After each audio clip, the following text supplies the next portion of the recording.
আসসালামু আলাইকুম ওয়া রাহমাতুল্লাহি ওয়া বারাকাতুহু। আলহামদুলিল্লাহ, জাতীয় শিক্ষক ফোরাম মেহেরপুর জেলা শাখার উদ্যোগে আজকে আমরা যে মানববন্ধনের আয়োজন করেছি, আপনারা পরিষ্কার দেখতে পাচ্ছেন যে বাংলাদেশে 16 জুলাই বৈষম্য বিরোধী ছাত্র আন্দোলনে যারা উত্থান ঘটিয়ে এই বাংলাদেশটাকে নতুনভাবে আবার স্বাধীন করেছে, এই বাংলাদেশটাকে স্বাধীন করতে যে আমরা দেখতে পেয়েছি যে আওয়ামী লীগ সরকার এদেশের মানুষকে পাখির মতো গুলি করে হত্যা করেছে। শত শত মানুষ, হাজার হাজার মানুষ শাহাদত বরণ করেছে এবং হাজার হাজার মানুষ আহত হয়েছে। আমরা এই তীব্র নিন্দা এবং প্রতিবাদ জানাচ্ছি। সেই সাথে আমরা এই হত্যাকাণ্ডের সাথে যারা জড়িত, যারা নির্দেশদাতা এবং যে সমস্ত প্রশাসন এই হত্যাকাণ্ডগুলি বাস্তবায়ন করেছে, তাদের আমরা বিচারের দাবি তুলছি। এবং সেই সাথে আমরা আরও দাবি করছি, এই আওয়ামী লীগ সরকারের অধীনে সময়ে 2009-তে যে পিলখানায় গণহত্যা চালিয়েছিল, সেই গণহত্যার বিচার আমরা দাবি করছি। সেই সাথে আমরা আরও দাবি করছি যে 2013-তে শাপলা চত্বরে নির্বিঘ্নে হাফেজ আলেমদের ওপরে যে গণহত্যা আওয়ামী লীগ সরকার চালিয়েছিল, যার নির্দেশে চালিয়েছিল, আমরা তাদেরও বিচারের আওতায় নিয়ে এসে দৃষ্টান্তমূলক শাস্তির দাবি করছি। এবং আমরা আরও দাবি করছি যে 16 জুলাই বাংলাদেশে বৈষম্য বিরোধী ছাত্র আন্দোলনের যেই সকল ছাত্রীরা শাহাদত বরণ করেছে, তাদেরকে যারা হত্যার জন্য নির্দেশ দিয়েছে, সেই সকল নির্দেশদাতা এবং প্রশাসন যারা এটা বাস্তবায়ন করেছে, মানুষের জান মাল হেফাজত না করে মানুষের জান মালের ক্ষতি করেছে, তাদের আমরা আইনের আওতায় নিয়ে এসে দৃষ্টান্তমূলক শাস্তির দাবি করছি। এবং আমরা আরও দাবি জানাচ্ছি যে বাংলাদেশে যে বর্তমান শিক্ষা কারিকুলাম রয়েছে, এই শিক্ষা কারিকুলাম আমরা দেখতে পাচ্ছি যে এই শিক্ষা কারিকুলামের মাধ্যমে বিগত সরকার এই বাংলাদেশটাকে একটা মূর্খের দেশ, একটা ছাত্রদের মেধাহীন শিক্ষা ব্যবস্থাকে ধ্বংসের একটা পায়তারা ষড়যন্ত্রর ফাঁদ পেতে গেছে। আমরা এই তীব্র নিন্দা এবং প্রতিবাদ জানাচ্ছি। সেই সাথে আমরা জানাচ্ছি যে আমাদের বর্তমান চলমান যে শিক্ষা কারিকুলাম রয়েছে, এই শিক্ষা কারিকুলামকে পরিবর্তন করতে হবে। এই শিক্ষা কারিকুলাম পরিবর্তন করে একটা সুন্দর শিক্ষা কারিকুলাম নিয়ে আসতে হবে। আমরা দেখতে পাচ্ছি যে বর্তমান বিগত সরকার এই শিক্ষা কারিকুলামের মধ্যে সপ্তাহে 2 দিন ছুটি রেখেছে, পরীক্ষা রেখেছে, নামমাত্র পরীক্ষা রেখেছে। এতে ছাত্রদের মেধা বিকাশ হবে না। আমরা আরও একটি দাবি জানাচ্ছি, বর্তমান বাংলাদেশে 92% মুসলমানের সন্তানরা স্কুলে পড়বে, প্রাইমারিতে পড়বে, তারা ভার্সিটিতে পড়বে, কলেজে পড়বে, তারা শিক্ষিত হবে, কিন্তু তারা তাদের শিক্ষা অঙ্গনে তারা ইসলাম ধর্মকে পূর্ণাঙ্গভাবে তারা শিক্ষা পাচ্ছে না। আমরা দেখতে পাচ্ছি যে আমাদের সন্তানেরা স্কুল কলেজে যে তারা সঠিকভাবে নামাজ শিখতে পারে না, তারা কোরআন তেলাওয়াত শিখতে পারে না, তারা হালাল হারাম চেনে না, এমনকি নিজের পিতামাতা ইন্তেকাল করলে তার জানাজা পর্যন্ত দোয়া কালামগুলোও জানে না। আমরা বর্তমান যে অন্তর্বর্তীকালীন যে সরকার গঠিত হয়েছে, এই সরকারের কাছে আমরা হত্যাকাণ্ডের বিচারের সাথে সাথে বর্তমান শিক্ষা কারিকুলামকে পরিবর্তন করে একটা মানুষের জন্য, এই জাতির জন্য গ্রহণযোগ্য একটা শিক্ষা ব্যবস্থা উপহার দেওয়ার জন্য আমরা জোর দাবি জানাচ্ছি। আপনারা মিডিয়ার মাধ্যমে আজকে আপনারা জানেন, ইসলামী আন্দোলন বাংলাদেশ সারা বাংলাদেশে পীর সাহেব চরমোনাই, আজকে বাংলাদেশের 64 জেলায় প্রত্যেক জেলা শহরগুলিতে আজকে মানববন্ধন একযোগে প্রচারিত হচ্ছে জাতীয় শিক্ষক ফোরামের অধীনে। তা আমরা যে সমস্ত দাবিগুলো আদায়ের জন্য আজকে মানববন্ধন করছি, আমাদের অচিরেই এই দাবিগুলো আমাদের মেনে নিতে হবে। বিশেষ করে গণহত্যার বিচার করতে হবে এবং শিক্ষা কারিকুলামের পরিবর্তন আনতে হবে। এই দাবি রেখে আমি আমার চলমান বক্তব্য শেষ করছি। এ পর্যায়ে আমাদের সামনে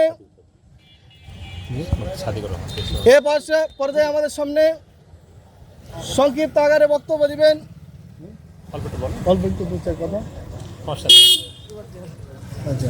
আপনি বলি শেষ করুন। আমাদের সামনে সংক্ষিপ্ত আকারে বক্তব্য দিবেন জাতীয় শিক্ষক ফোরামের সিনিয়র সহসভাপতি মৌলানা মোহাম্মদ তাজুল ইসলাম, কিছু বলেন।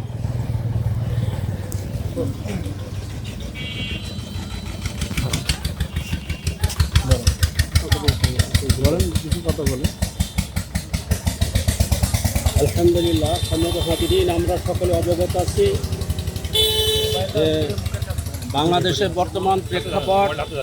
ঠিক আছে। আমাদের এই বাংলাদেশ একসময় 1971 সালে স্বাধীন নামে আমরা পরিচিত লাভ করেছিলাম। আমরা যদিও মুখে কানে আওয়াজ এসেছিল আমাদের দেশ স্বাধীন হয়েছে, কিন্তু প্রকৃতপক্ষে আমরা দেখেছি এদের স্বাধীন হয়নি। নিজের বাকশক্তি, নিজের স্বাধীনতা, নিজের চলাফেরা, নিজের সকল কাজকর্ম আমরা স্বাধীনভাবে কেউ করতে পারি নাই। কারণ যে এই দেশটা স্বাধীন নামে পরিচিত লাভ করলেও একভাবে তারা ক্ষমতা দখল করে তারা নিজেদের মন মতো দেশ পরিচালনা করার জন্য তারা ব্যস্ত ছিল। যার কারণেই বাংলাদেশ নতুন করে 5ই আগস্ট আবার আমাদের দেশ স্বাধীন হয়েছে। তবে স্বাধীন হতে যে আমাদের যে ক্ষয়ক্ষতি হয়েছে, বিশেষ করে যে সরকার এত ভূমিকা রেখেছিল এবং তাদের আহ্বান ছিল, তাদের বক্তৃতা ছিল যে খেলা হবে, আমরা সেই খেলোয়াড়দেরকে এখন মাঠে পাচ্ছি না। বরং যে সরকার এত ভাবমূর্তি নিয়ে দেশের জনগণের পাশে থাকার কথা বলে, অধিকার আদায়ের কথা বলে আজকে পালিয়ে নিজের জান রক্ষার জন্য ভারতে অবস্থান করছে, সেখান থেকে আবার দেশের ষড়যন্ত্র চালাচ্ছে।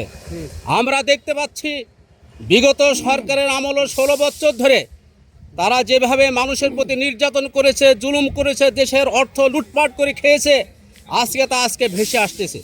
বিশেষ করে বাংলাদেশে সেনাবাহিনীর মধ্যে পিলখানার হত্যাকাণ্ডের সাথে তারা মূল জড়িত এবং হেফাজতে ইসলাম সহ বৈষম্য ছাত্র আন্দোলনে যে সমস্ত কর্মকাণ্ডের মধ্যে দিয়ে এই সরকার নির্যাতন করেছে, জুলুম করেছে, মানুষ হত্যা করেছে, সেই সাথে সাথে শুরু থেকে শেষ পর্যন্ত যেদিকে আমরা তাকাবো সেদিকে দেখতে পাই যে আইন বিরোধী, ইসলাম বিরোধী সহ মানুষের সকল অধিকারকে হরণ করেছে এই সরকার। পতন হয়েছে, পতন হয়নি, আল্লাহর পক্ষ থেকে পতন হয়েছে। আমাদের জানা উচিত যে দুনিয়া শুরু থেকে পর্যন্ত যত জুলুমবাজ মানুষ এসেছিল কেউ দুনিয়াতে টিকতে পারে নাই।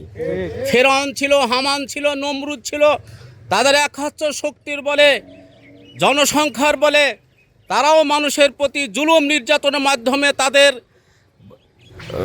স্বভাবকে, তাদের আখলাককে, তাদের শক্তিকে টিকিয়ে রাখার জন্য আপ্রাণ চেষ্টা করেছিল, কিন্তু সম্ভব হয়নি। কারণ হয়নি কেন? তারা সবচেয়ে বড় জালেম ছিল, আল্লাহ বিরোধী ছিল, ক্ষুধাদ্রোহিতার সাথে তাদের জীবনযাপন ছিল, সকল বিধিবিধান নিয়মকানুন আল্লাহ বিরোধীর সাথে তাদের কার্যক্রম ছিল। যার কারণে আল্লাহর পক্ষ থেকে তাদের ধ্বংস হতে বাধ্য হয়েছে। আমরা একেও দেখতে পাচ্ছি সেই তালিকার মধ্যে যে সরকার পতন হয়েছে, এ সরকারও ছিল একজন ফেরাউন, হামান, নমরুদ, কারুন, এ জাতীয় বংশধরদের একটা বংশধর। এজন্যে আমাদের দেশে যে সমস্ত ক্ষতি সরকারের মাধ্যমে হয়েছে তার বিচারের দাবিতেই আমাদের আজকের মানববন্ধন। আমরা বর্তমান চলমান যে সরকার গঠন হয়েছে তাদের কাছে দাবি রাখছি যে আমাদের এই সমস্ত বিচারের দাবিকে অবশ্যই তারা আইনের আওতায় এনে এদেরকে বিচারের কার্যক্রম করবে। এতটুকু কথা বলেই আমি আমার সংক্ষিপ্ত আলোচনা শেষ করছি। খুদা হাফেজ। আলহামদুলিল্লাহ, ধন্যবাদ মৌলানা মোহাম্মদ তাজুল ইসলামকে। এ পর্যায়ে আমাদের সামনে সংক্ষিপ্ত আকারে বক্তব্য পেশ করবেন মৌলানা মোহাম্মদ হাসানুল ইসলাম, জেলা সেক্রেটারি, কোরআন শিক্ষা বোর্ড, মেহেরপুর জেলা শাখা। আমি সংক্ষিপ্ত আলোচনা করার জন্য অনুরোধ করছি। আলহামদুলিল্লাহ রাব্বিল আলামিন, আসসালাতু ওয়াসসালামু আলা সাইয়্যিদিল মুরসালিন ওয়া আলা আলিহি ওয়া সাহবিহি ওয়া বারাকা ওয়া সাল্লিম। সম্মানিত উপস্থিতি, আমরা আজকে যে মানববন্ধনে দাঁড়িয়েছি এটা আমাদের ন্যায্য অধিকার। সারা দেশ সহ আজকে নির্যাতিত মানুষের পক্ষে আমরা দাঁড়িয়েছি। ইতিপূর্বে স্বৈরাচার সরকার যে মানবের জাতির উপরে যে নির্যাতন নিপীড়ন চালিয়েছে তা আমাদের ধৈর্যের বাঁধ ভেঙে পার হয়ে গিয়েছে। এখন সেই স্বৈরাচার সরকারকে পতন ঘটিয়ে আল্লাহ রাব্বুল আলামিন গোটা পৃথিবীর মানুষকে দৃষ্টান্ত হিসাবে জানিয়ে দিয়েছে, নমরুদ ফিরাউন যেরকম মানুষের ওপরে নির্যাতন করেছিল তারাও টিকে থাকতে পারে নাই। সেই জন্য আজকে আমাদের সকলকে একত্রবদ্ধ হতে হবে ন্যায় প্রতিষ্ঠার জন্য। আমাদের সমাজে যাতে ন্যায় প্রতিষ্ঠা হয়, কোরআন সুন্নাহ ভিত্তিক সমাজ পরিচালিত হয়, সেই দিকে আমি সকল মানুষদেরকে উদাত্ত আহ্বান জানাচ্ছি। এবং আজকের যে বর্তমান শিক্ষা কার্যক্রম আমাদের সামনে উপস্থাপন করা হয়েছে, আমাদের ছাত্রদের সামনে ছাত্রীদের সামনে উপস্থাপন করা হয়েছে, এই শিক্ষা কার্যক্রম দ্বারাই একটা মানুষ কখনো সুশিক্ষায় শিক্ষিত হতে পারে না। এই জন্য এই শিক্ষা কার্যক্রমকে পরিবর্তন ঘটিয়ে একটা মানুষের নীতি নৈতিকতার মাধ্যমে যেই শিক্ষায় নীতি নৈতিকতা শিখাবে, মানব জাতিকে উত্তম আদর্শ শিখাবে, এরকম একটা শিক্ষা কার্যক্রম উপহার দেওয়ার জন্য বর্তমান তত্ত্বাবধায়ক সরকার সহ অন্তর্বর্তীকালীন সরকারের যে দায়িত্ব যারা এসেছেন তাদের উদাত্ত আহ্বান জানাবো যে আমরা মুসলিম জাতি, আমাদের বাংলাদেশে 92% মুসলমান হওয়া সত্ত্বেও আমাদের এই শিক্ষা কার্যক্রমের মধ্যে কোনো মুসলিম শিক্ষার কোনো সুব্যবস্থা নেই। আর ঠিক সেই আমরা মুসলিম হিসাবে শিক্ষা কার্যক্রম যেন আমাদের গোটা জাতির জন্য উপকারে আসে এবং আমাদের ছাত্রছাত্রীরা যেন উত্তম চরিত্রের অধিকারী হতে পারে, এই শিক্ষা কার্যক্রম উপহার দেওয়ার জন্য আমি অন্তর্বর্তীকালীন সরকারকে উদাত্ত আহ্বান জানাচ্ছি। আমি এই বলে আলোচনা শেষ করছি। আখিরি দাওয়ানা আলহামদুলিল্লাহি রাব্বিল আলামিন। আসসালামু আলাইকুম ওয়া রাহমাতুল্লাহি ওয়া বারাকাতুহু।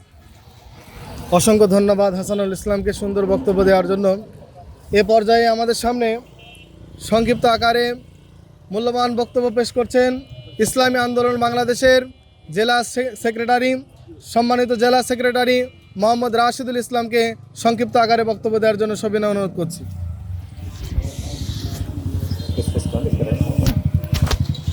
বিসমিল্লাহির রহমানির রহিম। ইসলামী আন্দোলন বাংলাদেশ জাতীয় শিক্ষক ফোরাম উদ্যোগে আজকের এই মানববন্ধন একযোগে সারা বাংলাদেশে হচ্ছে ইনশাআল্লাহ। তো আসলে আমরা জানি যে আজকের আমাদের মানববন্ধন কেন, সারা বাংলাদেশের মানুষ অবগত হয়েছে এদেশের সমন্বয়ক ছাত্র সমাজ তাদের মেধাকে যাচাই করার জন্য, মেধার মূল্যায়ন করার জন্য কোঠা নয় মেধার ভিত্তিতে এদেশের যোগ্যতা যাচাই হবে, এই ব্যাপারে তারা আন্দোলন করেছিল। সেই আন্দোলনকে এদেশের সরকার আসলে সেইভাবে তাদেরকে দ্বার প্রান্তে যেতে দেয়নি। শুধু তাই না, একের পর এক দিনের পর দিন শেষ পর্যন্ত 16 তারিখ থেকে শুরু করে 22 তারিখ পর্যন্ত এদেশে গণহত্যা চালিয়েছে এদেশের সরকার। শেষ পর্যন্ত আসলেই তাদের মাধ্যমেই এদেশ নতুনভাবে স্বাধীন হয়েছে। আজ বাংলাদেশ শান্ত হয়েছে। সেই হিসাবে ইসলামী আন্দোলন বাংলাদেশ জাতীয় শিক্ষক ফোরাম এদেশের অন্তর্বর্তীকালীন সরকারকে শুভেচ্ছা জানিয়ে বলতে চাই যে আসলে এদেশের কিছু পরিবর্তন হওয়া দরকার। বিশেষ করে শিক্ষা কারিকুলাম যেটা রচিত হয়েছে, বর্তমানে আসলে ছাত্রছাত্রীদের পড়াশোনা নাই একমাত্র এই ফোন ছাড়া, আর তাদের আর বিকল্প কোনো কাজ নাই। তাদের পরীক্ষা নাই, পরীক্ষা নামমাত্র। যে সমস্ত বইগুলো রচিত হয়েছে আসলে এটা হাস্যোজ্জ্বল একটা পুস্তক। এই জন্য আসলেই এদেশের শিক্ষা কারিকুলামকে বদলানো দরকার। এদেশের মানুষকে যদি, এদেশের ছাত্র সমাজকে যদি আসলেই উন্নয়নের দিকে যেতে হয়, তাদের মেধাশক্তিকে বৃদ্ধি করতে হয়, এদেশের এই কারিকুলামে আসলে চলবে না। এই কারিকুলাম অচিরেই পরিবর্তন করতে হবে। এটা আমরা এই বর্তমান তত্ত্বাবধায়ক সরকারকে জানাতে চাই। সেই সাথে এই দেশে যে সমস্ত অসংখ্য যুবক, অসংখ্য ছাত্র নির্বিচারে হত্যা হয়েছে, তাদের মায়ের বুককে খালি করে সেই বাড়িতে আজ হাহাকার চলতে, কান্নাকাটি চলতেছে, এদের আসলেই সূক্ষ্মভাবে এই দোষীগুলোকে বিচারে সাব্যস্ত করে তাদেরকে বিচার করতে হবে। এবং সেই সাথে আমি সারা বাংলাদেশের যে সমস্ত ছাত্ররা নির্বিচারে গলি খেয়ে শহীদ হয়ে গেছে, আমি তাদের আত্মার মাগফিরাত কামনা করে আমি আমার সংক্ষিপ্ত আলোচনা শেষ করছি। আলহামদুলিল্লাহ রাব্বিল আলামিন।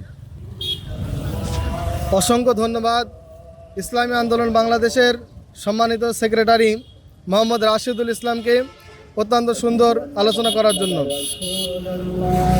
সম্বন্ধিত সাংবাদিক ভাইয়েরা, আপনারা অবগত আছেন যে বিগত সরকার মানুষকে গুম, খুন, হত্যার জন্য আয়নাঘর পর্যন্ত তৈরি করেছে।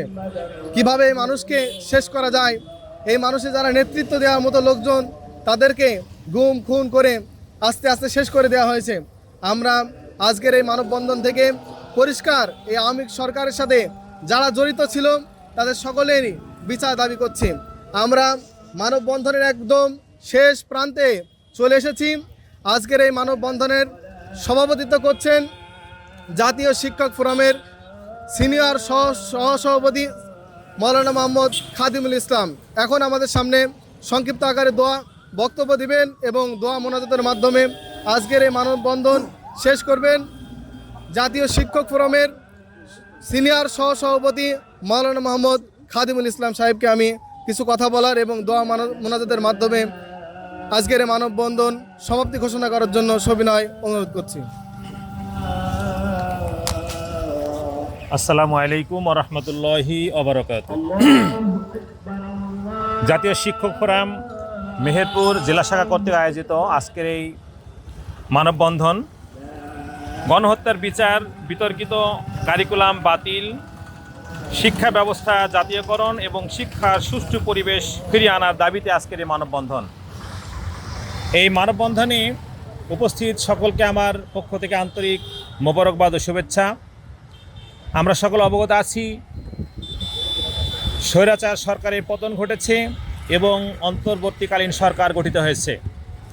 আমি অন্তর্বর্তীকালীন সরকারকে আহ্বান জানাচ্ছি যে গণহত্যার সুষ্ঠু বিচারের ব্যবস্থা করতে হবে। সাথে সাথেই বাংলাদেশে যে শিক্ষা ব্যবস্থায় কারিকুলাম আছে, এটি একটি হিন্দুয়ানি কারিকুলাম। বাংলাদেশে আমার 92% মুসলমান, কিন্তু কোনো পাঠ্যপুস্তকে হযরত মুহাম্মদ সাল্লাল্লাহু আলাইহি ওয়াসাল্লামের আলোচনা, আবু বকর সিদ্দিক, ওমর রাদিয়াল্লাহু আনহু, আলী রাদিয়াল্লাহু কোনো রকম কোনো সাহাবীর ইসলামের কোনো ধরনের কোনো নাম নিশানা পর্যন্তই নেই। সেখানে এমন একটি আলোচনা রাখা হয়েছে গরু, সেই গরু দিয়ে হিন্দুদের গরু পূজা সহ হিন্দুদের কার্যকলাপ সেখানে প্রতিষ্ঠিত হয়েছে। সম্মত উপস্থিতি, বাংলাদেশের সন্তানদের ইসলাম থেকে দূরে সরিয়ে দিয়ে কি করে হিন্দুয়ানি প্রথা জানতে পারে সেই চিন্তা নিয়ে আমাদের বিগত সরকার তৎপর ছিল। এর আমরা তীব্র নিন্দা জানাচ্ছি। বর্তমান সরকার আহ্বান জানাবো এই কারিকুলামকে পরিপূর্ণ বাতিল ঘোষণা করে ইসলাম অনুযায়ী জাতির উন্নয়নের জন্য সুন্দর ইসলামী কারিকুলাম বাস্তবায়ন করতে হবে। এই বিষয়ে যথেষ্ট ভূমিকা পালন করতে হবে। সাথে সাথে শিক্ষার সর্বস্তরে বৈষম্য দূর করতে হবে। সকল পর্যায়ের শিক্ষাকে জাতীয়করণ করতে হবে। মাদ্রাসা শিক্ষাকে জাতীয়করণ করতে হবে। বিশেষ করে কওমি মাদ্রাসাকে জাতীয়করণের আওতায় এনে সুন্দর পরিবেশের মাধ্যমে তা বাস্তবায়নের ব্যবস্থা করতে হবে। প্রত্যেকটা শিক্ষা প্রতিষ্ঠানে, স্কুল, কলেজ, মাদ্রাসা, ইউনিভার্সিটি সব জায়গায় সুষ্ঠু পরিবেশ ফিরে আনতে হবে। ছাত্রলীগের যে তাণ্ডব ছিল, সেই তাণ্ডব থেকে দেশকে মুক্ত করে, ছাত্রকে মুক্ত করে সুন্দর সুষ্ঠু পরিবেশের মাধ্যমে শিক্ষা গ্রহণ করতে হবে, তার সুব্যবস্থা করতে হবে। সম্মত উপস্থিতি, আমি বাংলাদেশের নাগরিক হিসাবে বিশেষ করে মেহেরপুর জেলার পক্ষ থেকে অন্তর্বর্তীকালীন সরকারের প্রধান উপদেষ্টার কাছে আমি আহ্বান জানাবো যে কোনো মূল্যে শিক্ষার সুষ্ঠু পরিবেশ ফিরিয়ে এনে যাতে সুন্দর সুষ্ঠু পরিবেশের মাধ্যমে ইসলামী শিক্ষা কারিকুলামের মাধ্যমে এদেশের শিক্ষা ব্যবস্থা উন্নত করা যায় সেই ব্যবস্থা করতে হবে। বিশেষ করে যে সমস্ত ছাত্ররা প্রাণ দিয়েছে তাদের সুষ্ঠু বিচারের দাবি আমি জানাচ্ছি। এ প্রসঙ্গে এই আজকের এই মানববন্ধনে যারা উপস্থিত হয়েছে সকলকে ধন্যবাদ জানাচ্ছি, সাংবাদিক ভাইদেরকে ধন্যবাদ জানাচ্ছি এবং প্রত্যেক শিক্ষক এবং প্রত্যেক আলেম ওলামাকে মোবারকবাদ জানিয়ে আজকের আলোচনা এখানে শেষ করছি। ওমা তৌফিক ইল্লা বিল্লাহ। আসসালামু আলাইকুম ওয়া রাহমাতুল্লাহি ওয়া বারাকাতুহু। যে সমস্ত ছাত্ররা প্রাণ দিয়েছে, শহীদ হয়েছে, তাদের আত্মার মাগফিরাত কামনার জন্য আমরা বিসমিল্লাহ সহ সূরা ফাতিহা একবার, সূরা ইখলাস 3 বার পাঠ করি, কয়েকবার দরুদ শরীফ পাঠ করি। أعوذ بالله من الشيطان الرجيم بسم الله الرحمن الرحيم الحمد لله رب العالمين الرحمن الرحيم مالك يوم الدين إياك نعبد وإياك نستعين اهدنا الصراط المستقيم صراط الذين أنعمت عليهم غير المغضوب عليهم ولا الضالين آمين بسم الله الرحمن الرحيم قل هو الله أحد الله الصمد لم يلد ولم يولد ولم يكن له كفوا أحد بسم الله الرحمن الرحيم قل هو الله أحد الله الصمد لم يلد ولم يولد ولم يكن له كفوا أحد بسم الله الرحمن الرحيم قل هو الله أحد الله الصمد لم يلد ولم يولد ولم يكن له كفوا أحد اللهم صل على محمد اللهم صل على محمد اللهم صل على محمد اللهم أنت السلام ومنك السلام تبارك يا ذا الجلال والإكرام ربنا آتنا في الدنيا حسنة وفي الآخرة حسنة وقنا عذاب النار ربنا لا تزغ قلوبنا بعد إذ هديتنا وهب لنا من لدنك رحمة إنك أنت الوهاب আল্লাহ জাতীয় শিক্ষক ফোরাম মেহেরপুর জেলা শাখা কর্তৃক আয়োজিত আজকের এই মানববন্ধনকে তুমি কবুল আর মঞ্জুর করে নাও আল্লাহ বিশেষ করে প্রত্যেকটি বিদ্যালয়ে প্রত্যেকটি শিক্ষা প্রতিষ্ঠানে আল্লাহ ইসলামী কারিকুলামের মাধ্যমে শিক্ষার সুব্যবস্থা তুমি তৈরি করে দাও আল্লাহ বিশেষ করে অন্তর্বর্তীকালীন সরকারকে ইসলামের দিকে খেয়াল করে মুসলমানের দিকে খেয়াল করে বাঙালি জাতির দিকে খেয়াল করে সার্বিক দিক নির্দেশনা প্রদান করার তৌফিক দেওয়া দাও আল্লাহ প্রত্যেকটি স্তরে জানি ইসলাম অনুযায়ী প্রত্যেকটা মানুষ চলতে পারে তার সুব্যবস্থা তুমি তৈরি করে দাও আল্লাহ প্রত্যেকটি শিক্ষা প্রতিষ্ঠানে শিক্ষার সুষ্ঠু পরিবেশ তুমি বাস্তবায়ন করার ব্যবস্থা করে দাও আল্লাহ শিক্ষার মধ্যে বৈষম্য দূর করে সুন্দরভাবে সকলকেই একভাবে একমত এক মন প্রাণ নিয়ে সমস্ত কাজে আত্মনিয়োগ করার তৌফিক দেওয়া দাও আল্লাহ বাংলাদেশে রহমত বরকত কল্যাণ নাজিল করে দাও আল্লাহ যে সমস্ত ছাত্ররা প্রাণ দিয়েছে আল্লাহ তাদের সকলকে তুমি মাফ করে দাও সমস্ত সব তাদের আমলনামায় দিয়ে পৌঁছে দাও তাদেরকে জান্নাতের সুব্যবস্থা করে দাও তাদেরকে তুমি কবুল আর মঞ্জুর করে নাও আল্লাহ যে সমস্ত উলামা ইকরাম প্রাণ দিয়েছে সকলকে তুমি কবুল করে নাও প্রত্যেককে আল্লাহ ইসলামের ছায়াতলে কবুল আর মঞ্জুর করে নাও বাংলাদেশের প্রত্যেকটি মানুষকে সুষ্ঠু সুন্দরভাবে দায়িত্ব পালন করার তৌফিক দেওয়া দাও আল্লাহ প্রত্যেককে ঈমান নিয়ে চলার তৌফিক দেওয়া দাও রাসূলুল্লাহ সাল্লাল্লাহু আলাইহি ওয়াসাল্লামের আদর্শ মোতাবেক জীবন গঠন করার তৌফিক দেওয়া দাও সকলকে ঈমান নিয়ে কবরে যাওয়ার তৌফিক দেওয়া মাহবুদ রাসূলুল্লাহ সাল্লাল্লাহু আলাইহি ওয়াসাল্লাম উসিলায় আমাদের দোয়া মোনাজাতখানা তুমি কবুল আর মঞ্জুর করে নাও সুবহানা রাব্বিকা রাব্বিল ইজ্জাতি আম্মা ইয়াসিফুন ওয়া সালামুন আলাল মুরসালিন والحمد لله رب العالمين